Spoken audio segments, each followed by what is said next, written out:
In this video, we are going to cover international current affairs for the July month. So, the first is India और Egypt के बीच में एक MOU sign हुआ है, memorandum of understanding for the construction of a green hydrogen factory. कहाँ पे? In the Suez canal economic zone. And this factory will invest $8 billion and will have a production capacity of 20,000 tons. So ये agreement sign किसके किसके बीच में हुआ है? India and Egypt for the construction of green hydrogen factory. कहाँ पे? Suez Canal Economic Zone. And this factory will invest $8 billion and will have a production capacity of 20,000 tons. So इसमें से ज़्यादा important यही है कि इंडिया और Egypt के बीच में this MOU sign हुआ है for the green hydrogen factory in the Suez Canal Economic Zone. Then next, recently Wasifa Nazreen ये बनी है first women from the Bangladesh जिन्होंने माउंट केटू को स्केल किया है and first means second women to scale mount K two. So second women to scale Mount K2 and the first women of Bangladesh to scale Mount K2. Next, this is Wasifa Nazreen. Okay. Next, 2-day conference was held in Tashkent, the capital of Uzbekistan, basically to discuss the situation and the issues prevalent in Afghanistan. So ये जो 2 दिन का conference था ये कहाँ पे हुआ है? Tashkent, which is the capital of Uzbekistan, to discuss the situation in Afghanistan. It was attended by 20 countries, etc. Okay, and India से किन्होंने इसको लीड किया था? JP Singh. Next, QS best student cities ranking 2023. The first place is London. Best student cities ranking है, best student cities ranking. First place is London. And India से हमारी जो first ranking है मुंबई की है जिसको रैंक मिला है ग्लोबली 103. सो ये Mumbai is at the top position in India. Okay.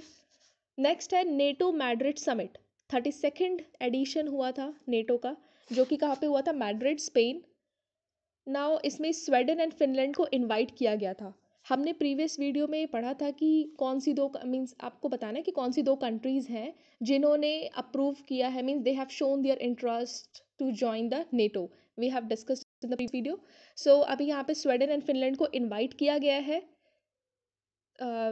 Means इस समिट में पार्टिसिपेट करने के लिए. Now recently British Prime Minister Boris Johnson have resigned from his post after ये हमने पढ़ लिया है. और अभी ब्रिटेन के न्यू प्राइम मिनिस्टर भी अपॉइंट किए गए हैं, ऋषि सोनाक. Then former Japanese Prime Minister Shinzo Abe was dead. तो हमें बस यही है प्लेस कौन सा था वो इलेक्शन कैंपेन के दौरान ही उनकी डेथ हुई थी. एंड ये जापानीज सिटी थी नारा, वहाँ पे हुआ था ये on 7th of July. Then, according to the World Food Security and Nutrition Status Report, which is released by United Nations. अब मतलब ये रिपोर्ट है, अब ये रिपोर्ट कौन रिलीज करता है? United nation. द रिपोर्ट का नाम क्या है? World food security and nutrition status report.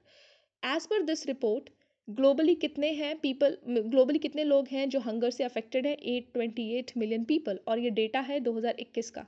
Okay. जो number of malnourished people in India came down, means कम हुआ है 224.3 million. So globally 828 million, India में 224.3 million. Now India and Australia के बीच में रेयर अर्थ मेटल्स को लेके एक कोऑपरेशन और एक पैक्ट साइन हुआ है, स्पेशली लिथियम को लेके. Australia produces 55% of the world's lithium. Lithium, why it is important? To promote the means renewable energy, basically electric field में it is very much important. This metal plays a great role.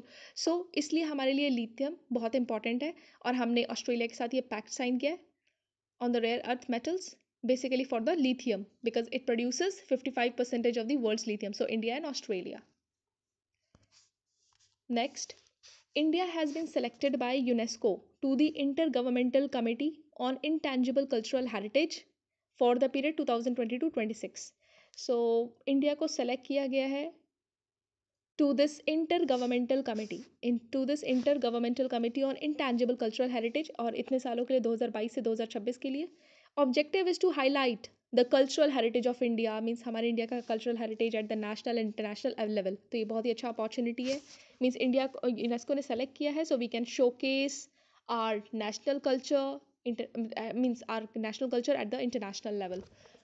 Next, Asia Pacific Sustainable Index. Asia Pacific sustainable index, it is issued by, बस यही important है किस लिए issue किया, international property consultant Knight Frank.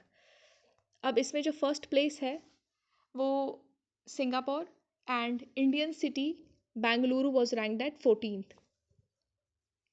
That is Asia Pacific sustainable index में first place Singapore and Indian city Bengaluru was ranked 14th। Then recently, India's Lieutenant General Mohan Subramaniam was appointed as a new military commander. तो United nation mission commander of the United nation mission in Sudan, उसके जो military commander appoint किए गए हैं वो कौन है? Lieutenant general Mohan Subramaniam. Now according to the global report which is released, means recently release, means ये जुलाई का करंट अफेयर्स है, तो as per July 2022 India ranks third in the world in renewable energy. First कौन है? चाइना, सेकंड कौन है? America. So first China, second America and third India in this renewable energy production. Okay, last is global skills report. This global skills report 2022, the first place is Switzerland and India की rank है 68th। India में से जो first है among all the state is West Bengal in the global skills report। so इसमें बस यही important है, ग्लोबल स्किल्स रिपोर्ट 2022 में first place Switzerland, rank of India is 68th and India से फर्स्ट कौन सा है? West Bengal. So we are done with this July 2022 and soon I will be coming with the national current affairs also, because अभी ये हमारा international current affairs चल रहा है।